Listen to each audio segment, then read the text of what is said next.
Fun भी होगा, मस्ती भी होगी। स्वागत है आपका मेरे YouTube चैनल पे। आज हम रिवीजन करेंगे GST in India and introduction. Generally inter के बच्चे ये वाले टॉपिक को इग्नोर कर देते हैं, पर एमसीक्यू पॉइंट ऑफ व्यू से ये वाला टॉपिक बहुत इंपॉर्टेंट है। सर इसमें मैं आपको दो तीन चीजें बताऊंगा जो आपको एंड मोमेंट पे ध्यान में रखनी है। चैप्टर ज्यादा लोड वाला नहीं है, बहुत ही चिल चैप्टर है। जो मैं दो तीन चीजें बताऊंगा एग्जाम में क्वेश्चन उसी में से आता है। तो सबसे पहले सर इस चैप्टर में क्या है, तो बेसिक बातें हैं इस चैप्टर में। सबसे पहले डायरेक्ट टैक्स क्या होता है और इनडायरेक्ट टैक्स क्या होता है।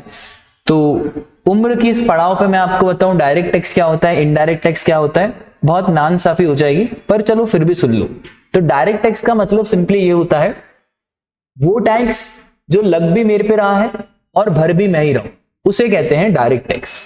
और एक और टैक्स होता है इनडायरेक्ट टैक्स, जो लग तो किसी और पे रहा है पर भर कोई और रहा है, उसे हम कहते हैं इनडायरेक्ट टैक्स। तो फॉर एग्जांपल जैसे हमारी कोचिंग की फीस है 10,000, इस 10,000 पे 1,800 रुपए का जीएसटी लग रहा है, टोटल हो गया हमारा 11,800।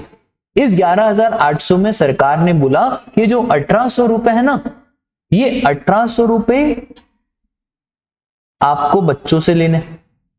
इसका मतलब ये 1,800 रुपए का जीएसटी लग तो बच्चों पे रहा है, पर भरेगा कौन? भरेगा साहिल सर। इसको बोलते हैं क्या हम? Indirect tax. अब sir direct taxes progressive in nature, indirect taxes regressive in nature. Progressive in nature का मतलब ये होता है जैसे जैसे मेरा स्लैब बढ़ता जाएगा वैसे वैसे मेरा टैक्स का रेट भी बढ़ता जाएगा, पर इनडायरेक्ट टैक्सेस में ऐसा नहीं है। तो जो कम कमावेगा उसे भी सेम इनडायरेक्ट टैक्स देना है, और जो ज्यादा कमाएगा उसे भी सेम इनडायरेक्ट टैक्स देना है।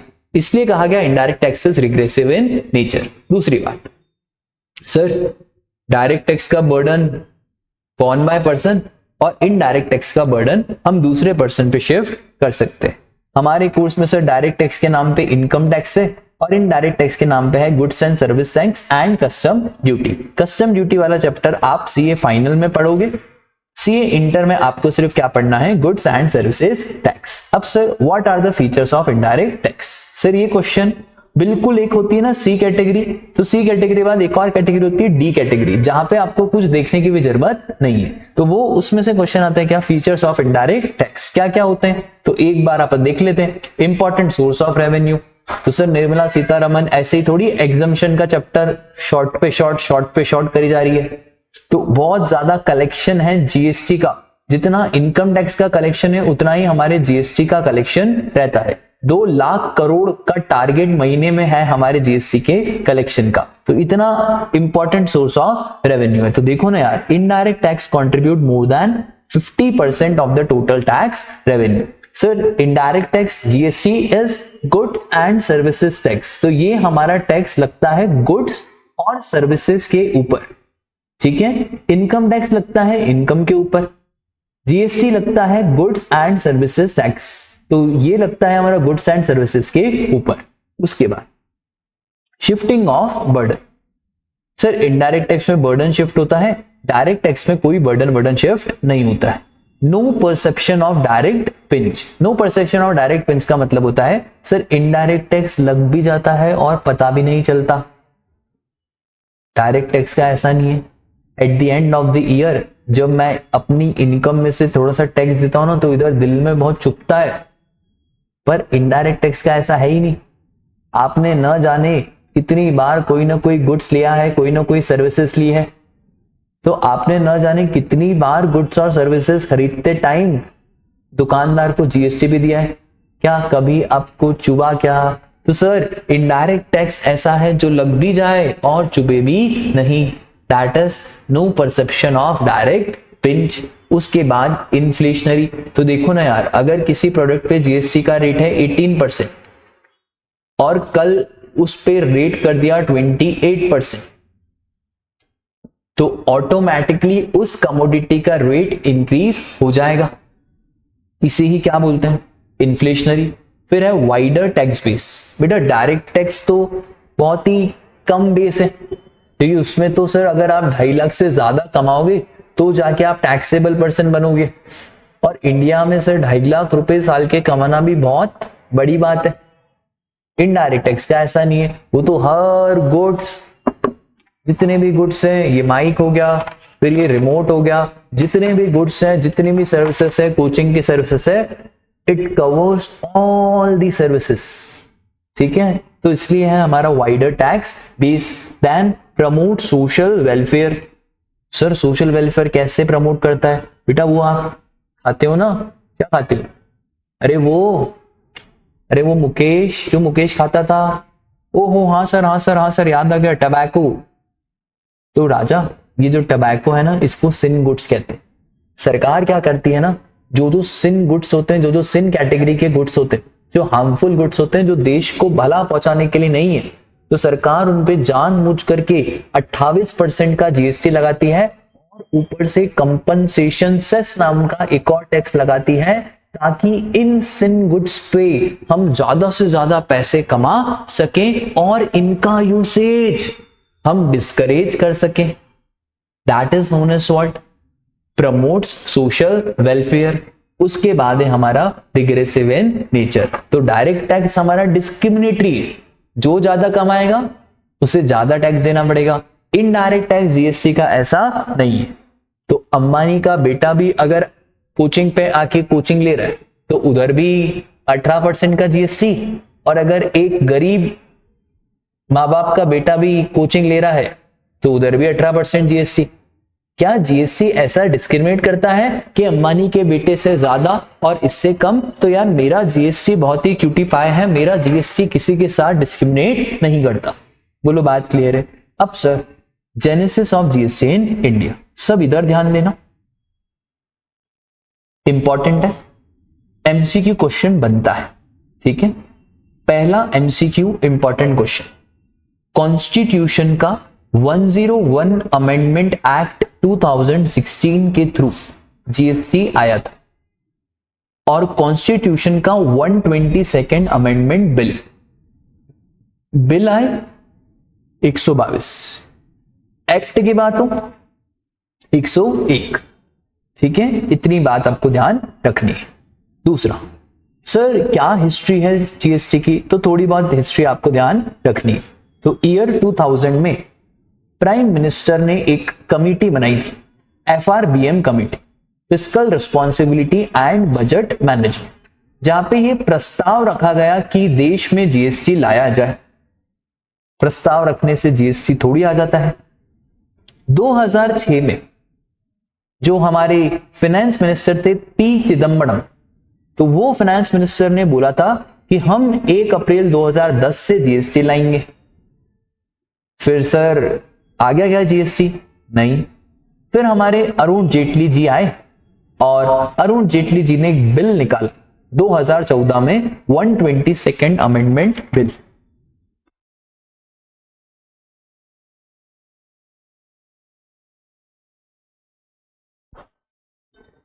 तो 2014 में हमारा आया था 122nd अमेंडमेंट बिल। अब बिल आया है, एक्ट नहीं आया। 2016 में फाइनली कॉन्स्टिट्यूशन का एक्ट पास हो गया था और हमारा जीएसटी आ गया था। सर कौन कौन से एक्ट आए थे? सीजीएसटी, एसजीएसटी, आईजीएसटी, यूटीजीएसटी और कंपनसेशन सेस। इसका मतलब टोटल 5 लॉ पास हुए थे। ठीक है, और मोर स्पेसिफिक कहूं तो सीजीएसटी का एक्ट, अलग अलग स्टेट्स के अलग अलग एक्ट, आईजीएसटी का एक्ट, यूटीजीएसटी का एक्ट और कंपनसेशन सेस का एक्ट। पर बेटा जो हमारा जम्मू एंड कश्मीर है ना, वो नखरे दिखा रहा था क्योंकि उसका सेपरेट एक स्टेटस था। आपको तो मालूम है आर्टिकल नंबर 370 पे कितने विवाद थे। जम्मू एंड कश्मीर 8 जुलाई 2017 को जीएसटी लाया।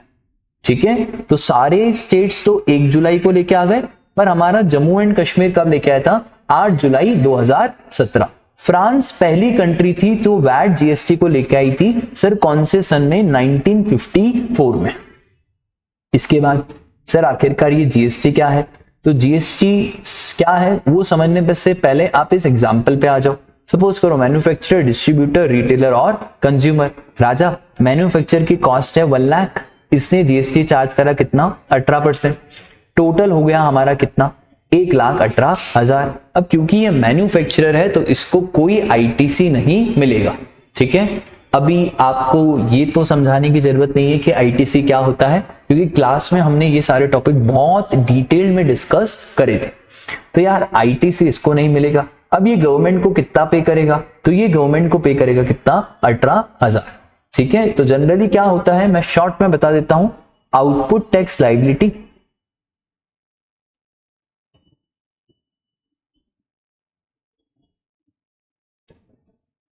लेस इनपुट टैक्स क्रेडिट, बस आपको यही करना है और फिर नेट नेट में पेमेंट आ जाती है। ठीक है, तो यार मैन्युफैक्चरर है 1 लाख, 18% कितना हो गया, 18,000। गवर्नमेंट को पे कर दिया कितना, 18,000। अब जब मैन्युफैक्चरर डिस्ट्रीब्यूटर को सेल करेगा, सर लॉजिक सी बात है, ये जो डिस्ट्रीब्यूटर है ये अपना प्रॉफिट भी तो जोड़ेगा। अच्छा, डिस्ट्रीब्यूटर को कॉस्ट कितनी पड़ेगी, तो जीएसटी इज नेवर कॉस्ट, तो GST never becomes the part of the cost. ठीक है, तो यहाँ पे 1 लाख, सपोज करो उसने प्रॉफिट चार्ज करा 11,200, सेलिंग प्राइस कितनी हो गई 11,200, इस पे 18% जीएसटी कितना हो गया 20,016। अब राजा एक बात बताओ, ऑलरेडी हम कितना चुका के हैं, 18,000 है ना, क्योंकि जब डिस्ट्रीब्यूटर ने मैन्युफैक्चरर को पेमेंट करा होगा तो कितना दिया होगा, 1,18,000, 1 लाख गुड्स का और 18,000 जीएसटी का। इसका मतलब क्या मैं ये कह सकता हूं कि 18,000 जीएसटी का पैसा ऑलरेडी गवर्नमेंट ऑफ इंडिया के पास जा चुका है। ठीक है, क्योंकि यार मैन्युफैक्चरर तो देगा ना 18,000 किसको, गवर्नमेंट ऑफ इंडिया को। इसका मतलब सर ये तो बनी बात है कि 18,000 गवर्नमेंट ऑफ इंडिया को ऑलरेडी जा चुका है। सर दूसरी जो मुद्दे की बात है वो इतनी सी है कि सर जब ये जीएसटी 20,016 चार्ज कर रहा है तो क्या ये 20,016 पे करेगा, राजा 18,000 तो ऑलरेडी दे चुके हैं, तो 20,016 में से 18,000 माइनस करने के बाद जो बचा 2,016 वही ये देगा। अच्छा सर मजे की बात बताऊं, तो प्रॉफिट है 11,200 और इस 11,200 का जैसे ही आप 18% करोगे ना तो आएगा क्या आपके पास 2,016। ठीक है, उसके बाद है हमारा कौन, रिटेलर।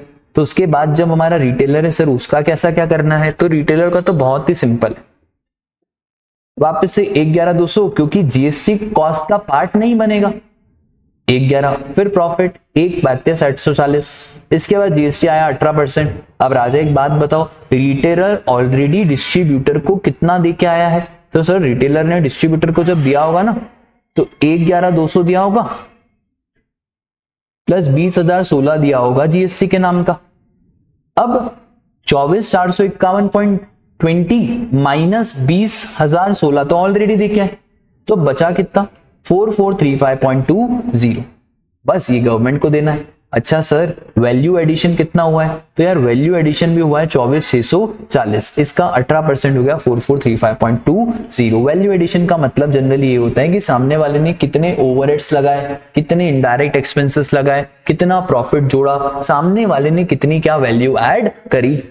ठीक है, अल्टीमेटली सर कंज्यूमर वो आखिरी कड़ी है जो बेचारा क्रेडिट नहीं ले पाएगा, तो सर कंज्यूमर को कितने का पड़ेगा 135,840 प्लस 2,445.1, तो टोटल कॉस्ट पड़ गई हमारा कितना 160,291। क्या सर यहाँ पे कोई आईटीसी रहेगा, तो राजा अब तो कोई कंज्यूमर को आईटीसी नहीं मिलेगा। और मजे की बात यह है कि जितना यहाँ पे पे करके है 18,000, 2,016, 4,435, इन सबको जोड़ोगे तो अल्टीमेटली वही आएगा जो कंज्यूमर पे करेगा, क्योंकि जो जीएसटी है ना वो ना तो मैन्युफैक्चरर की जेब से जाएगा, ना डिस्ट्रीब्यूटर की जेब से जाएगा और ना ही रिटेलर की जेब से जाएगा। सर फिर ये जीएसटी किसकी जेब से जाएगा, तो जीएसटी जाएगा हमारे कंज्यूमर की जेब से। बोलो माता रानी की जय। ठीक है, बोलो बात क्लियर है। अब बस सर अब इसके कंसेप्ट ऑफ जीएसटी कि आखिरकार क्या है ये जीएसटी, तो सबसे पहले वैल्यू एडेड टैक्स हमने ऑलरेडी देख लिया, जितनी जितनी वैल्यू ऐड होते जा रही है उस पे टैक्स देना है। कंटिन्यूअस चेन ऑफ क्रेडिट, अगर भाई आपने ऑलरेडी पे कर दिया है तो अगली स्टेज में आप क्रेडिट ले लेना, तो मैन्युफैक्चरर को क्रेडिट नहीं मिलेगा पर होलसेलर जब मैन्युफैक्चरर को पे करेगा क्रेडिट ले लेगा, रिटेलर जब होलसेलर को पे करेगा क्रेडिट ले लेगा। अच्छा कंज्यूमर को भी क्रेडिट नहीं मिलेगा। उसके बाद burden is borne by final consumer and no cascading of tax. Sir ये कास्केडिंग ऑफ टैक्स क्या होता है? कास्केडिंग ऑफ टैक्स का सिंपली मतलब होता है कि टैक्स ऑन टैक्स नहीं हुआ। ठीक है सर, कैसे नहीं हुआ टैक्स ऑन टैक्स? राजा 1,11,200 में क्या टैक्स का अमाउंट शामिल था? नहीं शामिल था, क्योंकि मैंने आपको बोला कॉस्ट में कितना लेना, 1 लाख।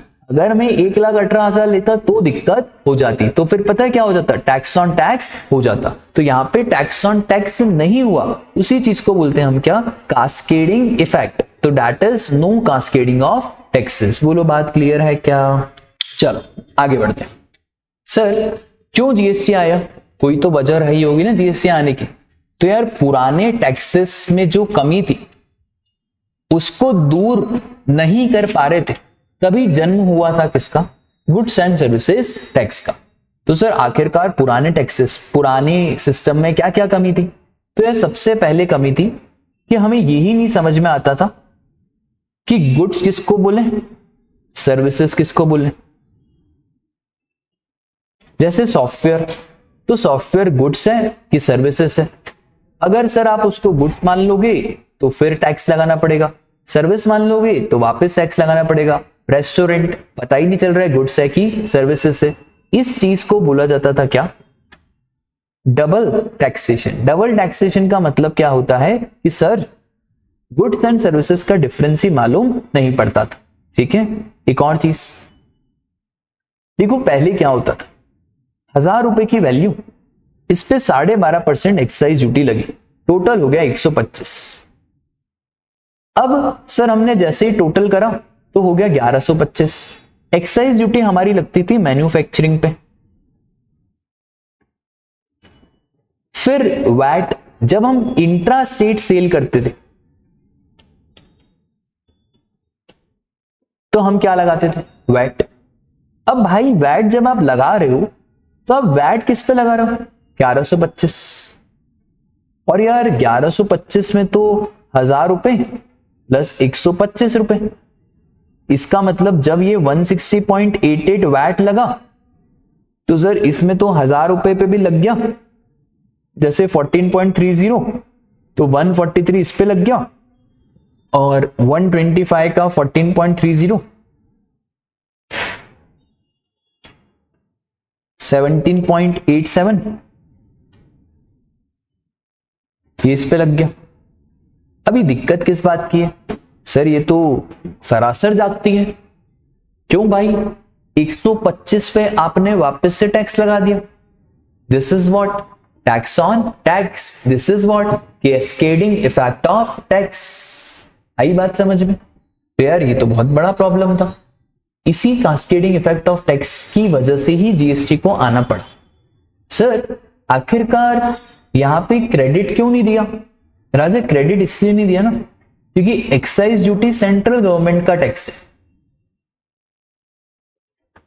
और ये जो वैट है ना ये स्टेट गवर्नमेंट का टैक्स है। अब सेंट्रल गवर्नमेंट और स्टेट गवर्नमेंट दोनों की आपस में बनती नहीं है, तो अब भला क्रेडिट दे तो दे कैसे? सेंट्रल गवर्नमेंट क्रेडिट दे नहीं रही है, स्टेट गवर्नमेंट बोल रही है भाई हम क्यों क्रेडिट दें, हमारा क्या काम क्रेडिट देने का। तो यार दोनों के बीच में झड़ंत होती थी, भिड़ंत होती थी, इसलिए दिक्कत आने लगी। आई बात समझ में?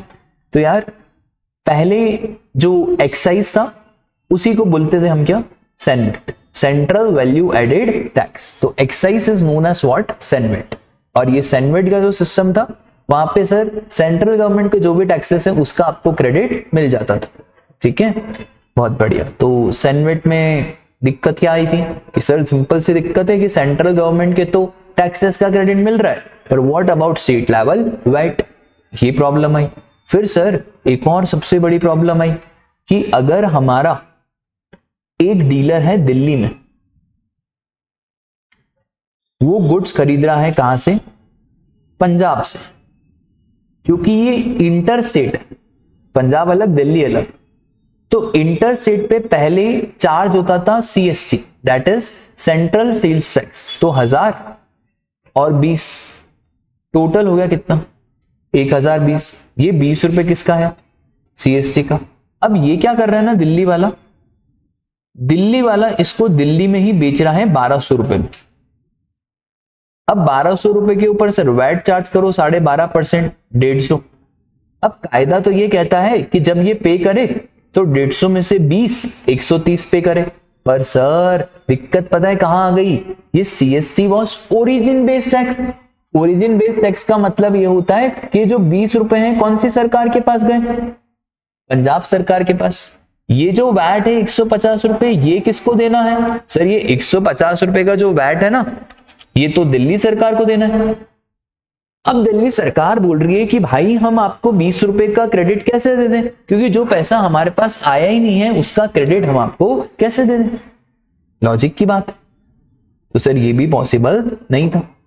तो सर बेसिकली कहा जाए ना तो जीएसटी आने की वजह क्या थी, तो जीएसटी आने की वजह थी ये, एक तो सबसे बड़ी वजह थी व्हाट, कास्केडिंग ऑफ टैक्सेस, क्योंकि one was non wettable CST. Non wettable CST मतलब सीएसटी और वैट का आपस में सेट ऑफ पॉसिबल नहीं था, और inclusion of CENVAT in the value after manufacturing stage, मतलब एक्साइज ड्यूटी के ऊपर भी आप टैक्स लगाते थे। आई बात समझ में सर। फिर वैट के अंदर लोकल टैक्सेस ही शामिल नहीं थे, तो इंसान लोकल टैक्सेस अलग दे वैट अलग दे, इतने सारे लोकल टैक्सेस थे उसको वैट के अंदर शामिल नहीं करा। सर एक्साइज के बाद तो आपको कोई क्रेडिट ही नहीं मिल रहा है, वैट सर्विस टैक्स अलग जा रहे हैं, और फिर double taxation as both goods and services. सिर्फ मुद्दे की बात बस इतनी सी थी कि जो सेंट्रल का टैक्स था स्टेट उसका क्रेडिट नहीं दे रहे थे,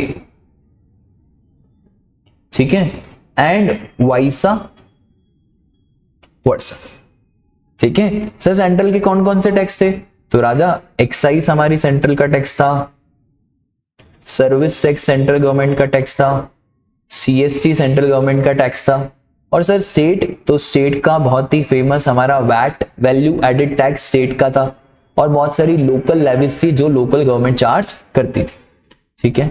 सर ये क्वेश्चन इंपॉर्टेंट है, वाई जीएसटी, तो एक क्वेश्चन जो इंपॉर्टेंट है वाई जीएसटी। सर हमारे देश में कौन सा जीएसटी आया, एमसीक्यू पॉइंट ऑफ व्यू से ध्यान रखना कि सर इंडिया में ड्यूअल जीएसटी लाया गया। ड्यूअल जीएसटी का मतलब है वो जीएसटी जो सेंट्रल गवर्नमेंट और स्टेट गवर्नमेंट साइमल्टेनियसली चार्ज करेंगे, उसे बोला जाता है क्या, ड्यूअल जीएसटी, ठीक है। तो हमारे यहाँ पे सीजीएसटी और एसजीएसटी चार्ज होगा इंट्रा स्टेट में, और आईजीएसटी चार्ज होगा इंटर स्टेट में। सर बहुत ही बढ़िया, शानदार।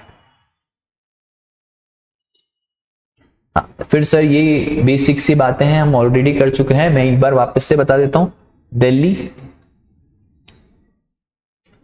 जम्मू एंड कश्मीर और पुडुचेरी, इन तीनों को डीम्ड स्टेट का दर्जा दिया गया।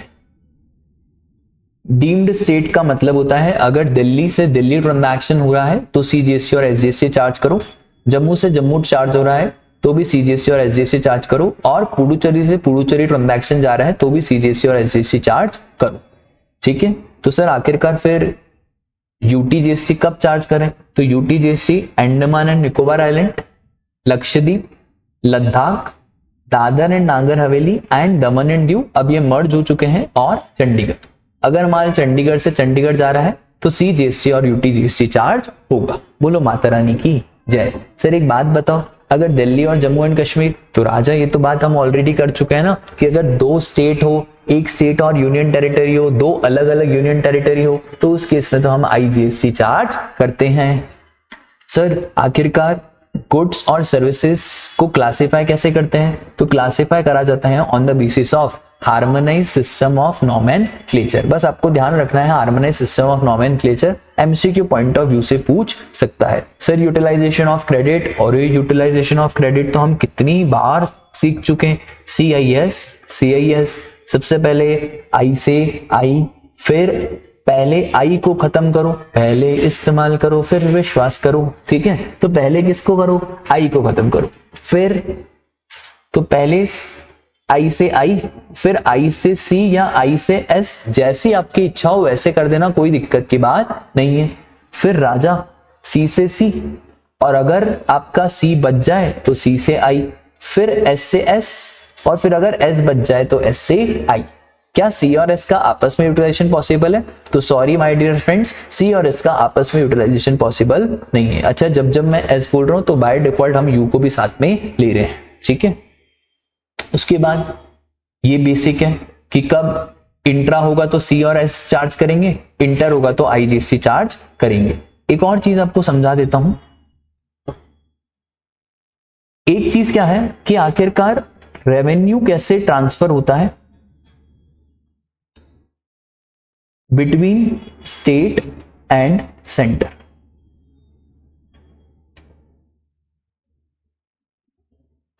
देखो ध्यान से, बहुत ही बच्चों जैसी बात है, कोई लोड मत लेना, इसमें बच्चे जनरली कंफ्यूज हो जाते हैं। मैं आपको सिंपल ट्रिक बता रहा हूं। ए ने बी को माल बेचा 10,000 रुपए का, आईजीएसटी चार्ज करा 1800। दूसरे स्टेट में रहते थे तो आईजीएसटी चार्ज करा। सर ए ने बी को माल बेचा 10, आईजीएसटी 1800, टोटल हो गया 11,800। अब बी ने सी को फर्दर माल बेचा। अब जब बी ने सी को फर्दर माल बेचा तो प्रॉफिट जोड़ेगा, तो इसने प्रॉफिट जोड़ा 20%, टोटल हो गया कितना? 12,000।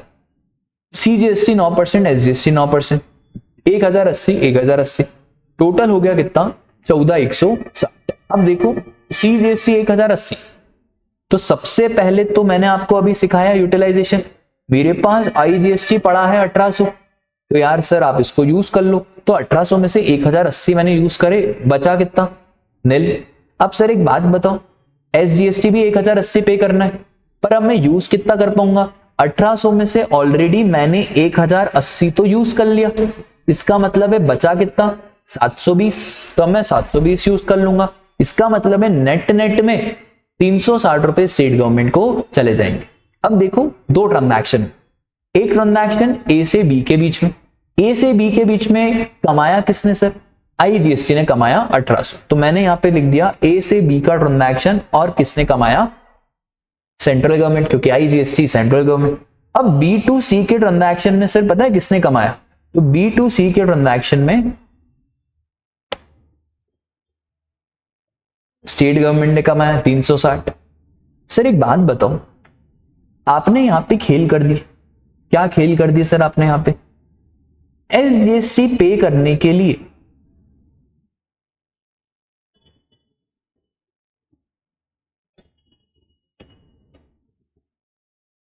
आईजीएसटी को यूज करा।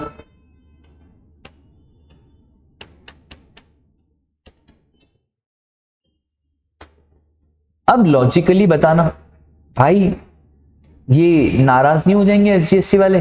ये बोलेंगे यार हमको तो 1,080 मिलना वाला था और आईजीएसटी की वजह से हमको तो सिर्फ 360 मिला। तो सेंट्रल गवर्नमेंट को कुछ तो करना चाहिए। तो अब पता है क्या होगा? ये 720 रुपए सेंट्रल गवर्नमेंट ट्रांसफर कर देगी कहां पे? स्टेट गवर्नमेंट को। तो 720 रुपए यहां से गए और 720 रुपए यहां पे प्लस हो गए। अल्टीमेटली सर रेवेन्यू सेंट्रल के पास बचा 1,080 और स्टेट के पास भी 1,080। और मजे की बात यह है, ये अल्टीमेटली वही बचेगा जो हमारा लास्ट ट्रांजैक्शन होगा। तो आपको जितने भी ट्रांजैक्शंस करने, ए ने बी को करा, बी ने सी को करा, अल्टीमेटली आपको बस याद क्या रखना है? आपको ये याद रखना है कि अगर एसजीएसटी पे करने के लिए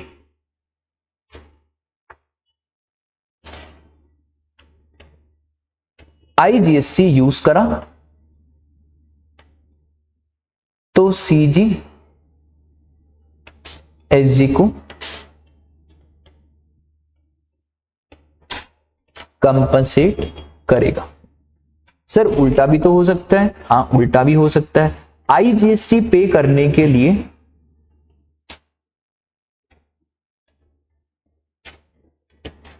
एसजीएसटी यूज करा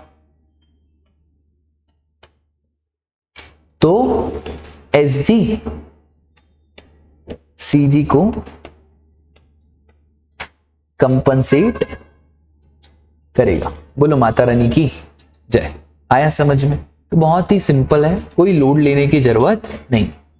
चल आगे सर हमारा जो जीएसटी है वो जीएसटी कॉमन पोर्टल है www.gst.gov.in। सरकार ने बहुत सारे जीएसपी और एएसपी बनाए से, तो GSP is goods and service tax Suvidha providers, ASP is application service providers. ठीक है, तो ये बहुत सारी एप्लीकेशंस हैं और ये जीएसटी की मदद के लिए बहुत सारे सुविधा प्रोवाइडर्स बनाए। उसके बाद sir compensation cess. Compensation cess, अगर कोई भी स्टेट गवर्नमेंट को नुकसान हो जाता है जीएसटी के आने से तो सेंट्रल गवर्नमेंट उसको 5 साल के लिए कंपनसेट करेगी। अब ये कंपनसेशन सेस उसी वैल्यू पे लगेगा जिस वैल्यू पे हमारा जीएसटी लगता है। ये कंपनसेशन सेस कब तक लगेगा सर? तो पहले तो लिमिट 30 जून 2022 तक थी, अब सरकार ने लिमिट बढ़ा दी है और कब तक कर दी है सर? 31 मार्च 2026। तो एक एमसीक्यू पॉइंट ऑफ व्यू से क्वेश्चन बन सकता है कि कंपनसेशन सेस कब तक लगा सकते हैं? 31 मार्च 2026। सर जीएसटी क्या है? Tax on goods and services. ठीक है, बहुत सारे लोग बोलते हैं goods and service tax, that is wrong. The correct pronunciation is goods and services tax. Sir किस किस पे जीएसटी नहीं लगता है?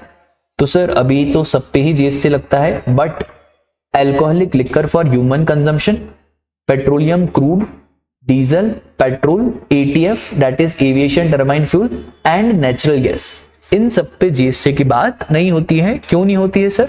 स्टेट गवर्नमेंट को भारी रेवेन्यू मिलता था, एक तो बाटल से, बाटल तो बॉटल से स्टेट गवर्नमेंट को भारी रेवेन्यू मिलता था। तो स्टेट गवर्नमेंट ने बोला भाई बाटल को तो आउट करो। इनफैक्ट कॉन्स्टिट्यूशन में से ही बॉटल को आउट कर दिया। तो जो कॉन्स्टिट्यूशन में गुड्स की डेफिनेशन दी है एज पर आर्टिकल 366, वहां पे लिखा हुआ है goods does not include alcoholic liquor for human consumption. ठीक है सर, इसके ऊपर कभी जीएसटी नहीं लगेगा। पेट्रोलियम, इसके ऊपर भी बहुत पैसे मिलते हैं स्टेट गवर्नमेंट को, तो petroleum crude, diesel, petrol, aviation turbine fuel, natural gas, इसके ऊपर आज जीएसटी नहीं लगता, पर जब हमारा काउंसिल रिकमेंड कर देगा तब जीएसटी लगा दे। सर एक बात बताओ, टबैको का क्या है? तो टबैको हो गया, फिर एक हो गया अपना ओपियम, इंडियन हैम्प, इनके ऊपर जीएसटी भी लगता है और सेंट्रल एक्साइज ड्यूटी भी लगती है। ठीक है सर, टबैको पे जीएसटी और दोनों लगता है तो महंगा हो जाएगा। हाँ, तो महंगाई तो करना है सरकार को। ठीक है, वैसे ही राजा ओपियम और इंडियन हैम्प है ना, तो ओपियम, इंडियन हैम्प, भांग, चरस, गांजा, इसके ऊपर भी स्टेट एक्साइज लगता है और इसके ऊपर जीएसटी भी लगता है। ठीक है, तो ये ध्यान रखने वाली बात है, एमसीक्यू में कभी पूछ लिया। सर दूसरा इंपॉर्टेंट क्वेश्चन, आखिरकार क्या क्या सोचा गया जब टैक्सेस को जीएसटी के अंदर सब सम्यूम करा गया? तो कुछ तो सोचेंगे ना कि ऐसे ही सारे टैक्सेस को सब सम्यूम कर देंगे। तो यार सरकार ने बोला कि सबसे पहले तो इनडायरेक्ट टैक्सेस होने चाहिए। Direct taxes should not be subsumed, indirect taxes should be subsumed. फिर सर जिसको सबसम्यूम करना है वो ट्रांजैक्शन चेन का पार्ट होना चाहिए। ट्रांजैक्शन चेन का पार्ट मैन्युफैक्चर से लेकर शुरू होते ही consumption of goods and services तक जाता है। सर जब सबसम्यूम करेंगे तो sir free flow of tax credit होना चाहिए, इसलिए तो इंटर में हमने जानबूझ करके क्या लगाया? आईजीएसटी, ताकि क्रेडिट में कोई रुकावट ना आए और रेवेन्यू फेयरनेस रहना चाहिए to both union and state. ठीक है, तो दोनों का दिल नहीं दुखना चाहिए, दोनों को रेवेन्यू मिलना चाहिए। इसको देखो आप ऐसे ध्यान रख सकते हो, आर आई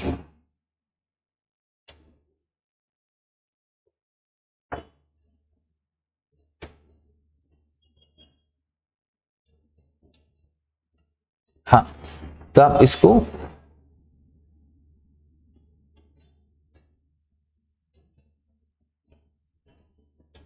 टर्फ से याद रख सकते हो। टर्फ होता है टर्फ, एक होता है टर्फ, एक होता है टर्फ। ठीक है, तो आप इसको टर्फ से याद रख सकते हो। ठीक है, T stands for what? Sir T stands for transaction chain का पार्ट होना चाहिए। सर फिर I stands for indirect taxes, R stands for revenue fairness होना चाहिए, F stands for sir free flow होना चाहिए। बोलो बात क्लियर है क्या? इसके बाद दूसरा इंपॉर्टेंट क्वेश्चन, सर कौन कौन से टैक्सेस जीएसटी में सबसम्यूम हुए? तो ये तो दोनों ही बहुत इंपॉर्टेंट क्वेश्चन है जो एग्जाम में पूछे जा सकते हैं। सर बात करें हम सेंट्रल टैक्सेस की, तो central excise duty, additional excise duty, फिर service tax, excise duty under medicinal and toilet preparation, CVD, special CVD. Sir ये सीवीडी क्या है? CVD is countervailing duty, और special CVDs, special countervailing duty, custom की duties हैं, इनको भी subsume कर दिया। सेंट्रल सेल्स टैक्स और central surcharge and cesses. Sir state में किस किस को, तो यहाँ पे सेंट्रल, तो यहाँ पे स्टेट। फिर entertainment tax plus local bodies के टैक्स को हटा के लॉटरी, बैटिंग, गैम्बलिंग का tax, entry tax, VAT, luxury tax और टैक्सेस ऑन एडवर्टाइजमेंट, ये सारी पावर दी जाती थी किसको, स्टेट टैक्सेस को। तो ये सेंट्रल के और स्टेट के। सर नाम याद हो जाएंगे, ठीक है, तो 4-4, 5-5 नाम याद रखना, कोई बड़ी बात नहीं है, एक बार पढ़ोगे तो ऑटोमेटिकली नाम याद हो जाएंगे। अब sir last topic, constitutional provision. Sir ये कॉन्स्टिट्यूशनल प्रोविजन क्या है कि कॉन्स्टिट्यूशन में अमेंडमेंट करना पड़ा था, तो जीएसटी लाना इतना आसान तो था नहीं, तो कुछ कुछ हमारे कॉन्स्टिट्यूशन के प्रोविजन है, मैं बता दूंगा कौन सा आपको ध्यान रखना है। सबसे पहले आर्टिकल 265 सिंपल सी बात कहता है कि कोई भी टैक्स आप ना तो लेवी कर सकते हो और ना ही कलेक्ट कर सकते हो जब तक आपको लॉ अथॉरिटी ना दे। तो अगर लॉ अथॉरिटी देगा तब जाके ही आप टैक्स को लेवी या कलेक्ट कर पाओगे। फिर आर्टिकल नंबर 245, आर्टिकल 245 सिंपल सी बात ये कहता है कि आखिरकार कौन लॉ बनाएगा। तो 245 ने बोला कि जो पार्लियामेंट है ना, पार्लियामेंट लॉ बनाएगा for the whole or any part of territory of India. मतलब पूरे इंडिया लेवल का लॉ बनाना हो तो किसके पास पावर है, पार्लियामेंट। स्टेट के पास पावर है to make the law for the whole or part of the state, ठीक है। एक और चीज, पार्लियामेंट ने अगर कोई लॉ बनाया तो उसको हम इनवैलिड नहीं मान लेंगे just because it is extra territorial operation. Extra territorial operation का मतलब क्या होता है सर, देखो जो हमारा इंडिया रहता है ना,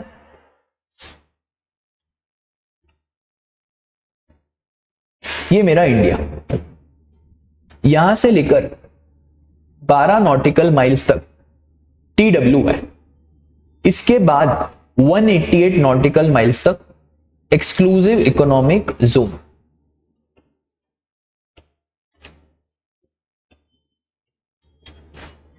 सर एक बात बताओ, अगर यहां पे कोई लॉ बनाया पार्लियामेंट तो क्या इनवैलिड मान लेंगे? तो यार देखो लॉ मेकर बहुत शातिर है, कॉन्स्टिट्यूशन में पहले ही लिख दिया कि अगर कल को हम अगर कोई एक्स्ट्रा टेरिटोरियल ऑपरेशन में लॉ बना रहे तो भी हम उसको इनवैलिड नहीं मानेंगे, ठीक है। तो ये सिंपल सी बात है।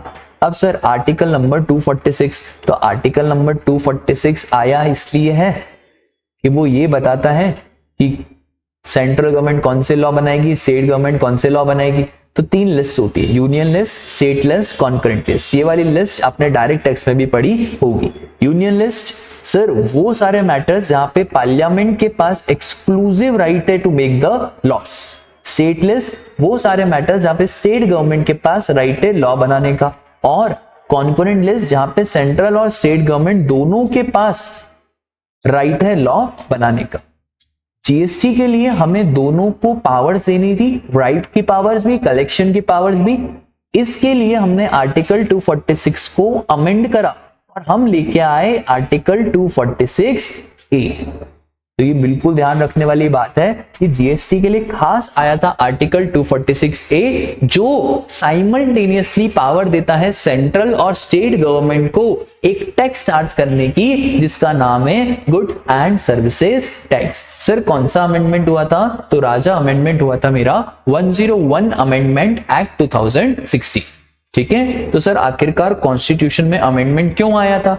सिंपली बस इसलिए अमेंडमेंट आया था ताकि दोनों को साइमल्टेनियसली पावर दी जाए to levy and collect the tax. कौन सा अमेंडमेंट? 101 अमेंडमेंट, ठीक है। और उसके बाद ये जो अमेंडमेंट एक्ट था इसने हमको, CAA stands for constitution amendment act, इसने ये भी बताया था कि अगर स्टेट गवर्नमेंट को लॉस हो रहा है on account of introduction of GST तो कोई दिक्कत नहीं, हम आपके लिए अलग से एक एक्ट लाएंगे जिसका नाम है GST compensation to state act, और वो जो लॉस हो रहा है उसकी भरपाई सेंट्रल गवर्नमेंट करेगी, ठीक है। तो सर ये आर्टिकल 246A सिंपली है क्या, अमेंडमेंट के बाद वाला। ये क्या कहता है देखो, notwithstanding anything contained in 246 and 254। Notwithstanding का मतलब होता है तेल लेने गया कि भले 246 और 254 में जो भी लिखा हो उससे कोई लेना देना नहीं है, हमको किससे लेना देना है, हमको जो इसमें लिखा है उससे लेना देना है। ये क्या कह रहा है कि सर पार्लियामेंट लॉ बनाएगी on all the matters relating to union, और स्टेट लॉ बनाएगा on all the matters relating to state. ठीक है, और हम दोनों मिलके काउंसिल बनाएंगे जिसका नाम है goods and service tax council. तो यार आर्टिकल 246A ने पावर दी है, सेंटर लॉ बनाएगा इंटर स्टेट सप्लाई के केस में। तो यार राजा, प्लेस ऑफ सप्लाई का जो चैप्टर है ना, मैंने वहां पे आपको क्या कहा था कि प्लेस ऑफ सप्लाई के लॉज बनाए हैं कहां पे, IGST एक्ट में। क्यों? क्योंकि प्लेस ऑफ सप्लाई का मुद्दा ही बात करता है इंटर स्टेट या इंट्रा स्टेट की। तो यार इंटर स्टेट के सारे लॉ कौन बनाएगा, सेंट्रल गवर्नमेंट बनाएगी। ठीक है, और सर ये तो हमने ऑलरेडी देख लिया किस किस के ऊपर अभी GST की बात नहीं होती है। उसके बाद आर्टिकल 269A, 269A ये जो GST काउंसिल का गठन हुआ है, दिस इज आर्टिकल 269A। ठीक है, तो ये सर 269A की कुछ कुछ बातें हैं, देख लेते हैं आओ। तो सबसे पहले इंटर स्टेट ट्रेड और कॉमर्स में IGST लगेगा, और ये IGST का लॉ कौन बनाएगा, सेंट्रल गवर्नमेंट बनाएगी, और ये IGST बढ़ जाएगा। सर कैसे बटेगा, तो 50% सेंट्रल के पास, 50% स्टेट के पास। तो ये 50% सेंट्रल और 50% स्टेट के पास चला जाएगा उस मैनर में जिस मैनर में GST काउंसिल बोलेगा। अगर हम कोई भी गुड्स इंपोर्ट कर रहे हैं या सर्विसेज इंपोर्ट कर रहे हैं तो उस केस में भी क्या लगाएंगे, IGST लगाएंगे। ठीक है, अगर वापस से amount collected as IGST has been used for payment of SGST, राजा ये तो हमने ऑलरेडी देख लिया कि जो लास्ट ट्रांजैक्शन होता है उसी के ऊपर तो गवर्नमेंट को GST की इनकम होती है। तो IGST का अमाउंट आपने SGST के लिए यूज करा है या वाइसा वर्सा, तो ये आपके कंसोलिडेटेड फंड ऑफ इंडिया का पार्ट नहीं बनेगा। ठीक है, क्योंकि सेंटर और स्टेट के वापस के ट्रांजैक्शंस कभी भी कंसोलिडेटेड फंड ऑफ इंडिया के पार्ट नहीं बने। ठीक है, उसके बाद 269A बात करता था हमारा इंटर स्टेट सप्लाई की, जो GST काउंसिल है वो है 279A। ठीक है, तो मैंने आपको शायद पहले गलत बोल दिया था, 269A is for inter state supply और 279A is for GST council. Sir article 270 बात करता है सिंपल कि आखिरकार सेंटर और स्टेट के बीच में कैसे पैसे का बंटवारा होगा, वो बात करता है आर्टिकल 270। तो भाई प्रेसिडेंट के ऑर्डर के बाद और रिकमेंडेशन ऑफ फाइनेंस कमीशन, उसके बाद हम पैसे का बंटवारा करेंगे। ठीक है, तो कैसे हम बांटे, IGST का पैसे कैसे बांटे, इनफैक्ट जो CGST का पैसा होता है वो भी पूरे सेंट्रल गवर्नमेंट का नहीं होता है, उसको भी बांटना पड़ता है। तो कब कैसे बांटते हैं, तो जैसे फाइनेंस कमीशन के रिकमेंडेशंस के बाद बांटा जाता है। एक MCQ क्वेश्चन अगर बहुत टफ बनाना हो तो ये बना सकते हैं कि किसका रिकमेंडेशन लेना जरूरी है फॉर डिस्ट्रीब्यूटिंग द फंड्स। और उसके बाद लास्ट है मेरा GST council, that is article 279A। GST council बहुत ही सिंपल है, ये बोलता है कि भाई GST के काउंसिल में कौन कौन से मेंबर्स बैठेंगे। तो सेंटर और स्टेट दोनों मिलके एक काउंसिल बनाएंगे जिसको बोला जाएगा GST काउंसिल। तो सर GST काउंसिल में कौन कौन से मेंबर बैठेंगे, तो सबसे पहले unions finance minister is the chairperson. Sir कौन है हमारी यूनियन फाइनेंस मिनिस्टर, तो राजा निर्मला सीतारमन अकेली लेडी है जो मिनिस्ट्री ऑफ कॉर्पोरेट अफेयर्स भी संभाल रही है और वही लेडी है जो मिनिस्ट्री ऑफ फाइनेंस भी संभाल रही है। तो यार हमारा और पूरे देश का सैल्यूट है ऐसी लेडी को। आप भी लड़कियां फटाफट से पढ़ाई करो, चार्टर्ड अकाउंटेंट्स बनो और देश का नाम रोशन करो। ठीक है, तो यार निर्मला सीतारमन जैसे आपको भी क्या बनना है, कुछ बड़ा काम करना है। तो union finance minister as the chairperson. उसके बाद सर मिनिस्टर ऑफ स्टेट, और हर मिनिस्टर नहीं, वो मिनिस्टर जो इंचार्ज है या तो रेवेन्यू का या तो फाइनेंस का, तो इनको भी तो जोड़ेंगे एज द मेंबर। और फिर the minister in charge of finance और टैक्सेशन या any other minister nominated by the state government as the member. तो दो तो यूनियन के हो गए, एक यूनियन फाइनेंस मिनिस्टर और एक union minister of the state in charge of revenue और फाइनेंस। और एक और क्या हो गया हमारा, minister in charge of finance और टैक्सेशन। ठीक है, as nominated by the state government. ठीक है, तो ये ध्यान रखना, कभी क्वेश्चन पूछ सकता है कि GST काउंसिल में कौन कौन से मेंबर रहेंगे। सर GST काउंसिल क्या क्या चीजें डिसाइड करेगी? तो यार जितने चैप्टर्स आपने पढ़े ना, सब जीएसटी काउंसिल डिसाइड करेगा। कौन कौन से टैक्सेस चार्ज करने हैं, कौन सा सबसम्यूम होगा, कौन सा सबसम्यूम नहीं होगा, किस पे जीएसटी लगाना है, किस पे एग्जेम्प्ट करना है। फिर sir inter state trade and commerce पे जो आईजीएसटी लगेगा वो कैसे बटेगा, प्लेस ऑफ सप्लाई के प्रोविजन, थ्रेशोल्ड लिमिट के प्रोविजन, फ्लोर रेट कितना कम से कम रेट रखें, कितना ज्यादा से ज्यादा रखें, कोई स्पेशल रेट रखें क्या, स्पेशल कैटेगरी स्टेट्स के लिए अलग से प्रोविजन बनाए क्या, सारे के सारे मैटर्स एज द काउंसिल में डिसाइड। ठीक है सर, इसमें हमको क्या ध्यान रखना है? तो यार 2-3 चीजें आपको ध्यान रखनी है इसमें, मैं आपको बता देता हूं। ये सिंपल कि इन 5 प्रोडक्ट्स पे, वो पेट्रोल वाले, जब काउंसिल बोलेगा तब जीएसटी लग जाएगा। हाँ, तो यहाँ पे एक तो आपको बात ये याद रखनी है कि काउंसिल में जब भी डिसीजन होगा ना, तो डिसीजन होगा तो टोटल 3/4 वेट देखे जाएंगे। उन 3/4 वेट में सेंट्रल गवर्नमेंट का 1/3 वेटेज होगा और स्टेट गवर्नमेंट का 2/3 वेटेज होगा। सर क्या मतलब? देखो ध्यान से, मैं आपको सिंपली एक क्वेश्चन बता दूं कि फॉर सपोज करो कोई प्रपोजल है कि पेट्रोल पे जीएसटी लाए या ना लाए, सेंट्रल गवर्नमेंट ने हाँ बोल दिया। अब टोटल 31 स्टेट है, 31 स्टेट में से 20 ने बोल दिया हाँ भाई लाओ। तो ऐसा करेंगे कैसे कि लाए या नहीं लाए? तो हम बोलेंगे भाई सेंट्रल गवर्नमेंट का 1, पर उसका वेटेज कितना लेंगे? 1/3। तो ये हो गया कितना? 33.33%। स्टेट गवर्नमेंट का कितना है? 20। तो हम स्टेट गवर्नमेंट को बोलेंगे 20/31 मल्टीप्लाई बाय 100, पर इनका वेटेज कितना माना जाएगा? 2/3 माना जाएगा। तो सर स्टेट गवर्नमेंट का हम निकालेंगे 20/31 इंटू 2 डिवाइड बाय 3। तो ये आ गया मेरा 43.01। तो ये 43.01 ये आ गया सर, 43.01 प्लस 33.33 तो 76.34। और हमने देखा था राजा कि मिनिमम मुझे चाहिए 3/4, दैट इज 75%, और 75% से ज्यादा वोट आया है तो प्रपोजल पास हो जाएगा। ठीक है, बहुत बढ़िया सर। उसके बाद ये आपको ध्यान रखना है, हाँ एक और कोरम की बात ध्यान रखनी है कि 1/2 of the total members will constitute the quorum. तो जितने मेंबर्स हैं अगर उसके आधे भी रहे तो कोरम बन जाएगा और मीटिंग को कंक्लूड करा जा सकता है। ठीक है, और सर कोई भी इनवैलिड नहीं माना जाएगा अगर कोई वैकेंसी है, कोई अपॉइंटमेंट में डिफेक्ट है या कोई प्रोसीजर इरेगुलेटरी है। तो इन्होंने बोला भाई अगर ऐसा भी है तो भी जीएसटी काउंसिल का जो डिसीजन है वो वैलिड ही माना जाएगा, वरना बाद में आप बोल दोगे कि भाई वैकेंसी थी आपने कैसे डिसीजन ले लिया। अरे यार वो बचपन में होता है ना कि भाई अंपायर ने तो आउट दिया नहीं, तुमने कैसे आउट मान लिया? अरे आउट है तो आउट है, फिर अंपायर गया तेल लेने। ठीक है, तो सिंपल कि कोई वैकेंसी है और फिर भी डिसीजन ले लिया, चलेगा दौड़ेगा।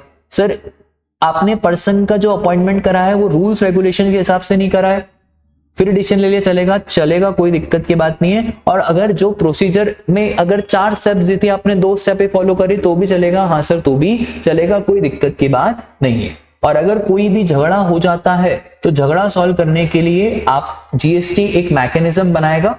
मैकेनिज्म में सर गवर्नमेंट ऑफ इंडिया और 1 और मोर स्टेट्स आएगी, झगड़ा हो सकता है। गवर्नमेंट ऑफ इंडिया और स्टेट्स का झगड़ा हो सकता है, ठीक है, बहुत सारी स्टेट्स का, या 2 और 2 से ज्यादा स्टेट्स का भी झगड़ा हो सकता है। ठीक है, बोलो बात क्लियर है क्या? तो यार ये वाला चैप्टर आपका खत्म होता है। अगर आपको वीडियो अच्छी लगी हो तो लाइक करें, शेयर करें और इसी तरह से चैनल को अपना प्यार देते रहें। Thank you.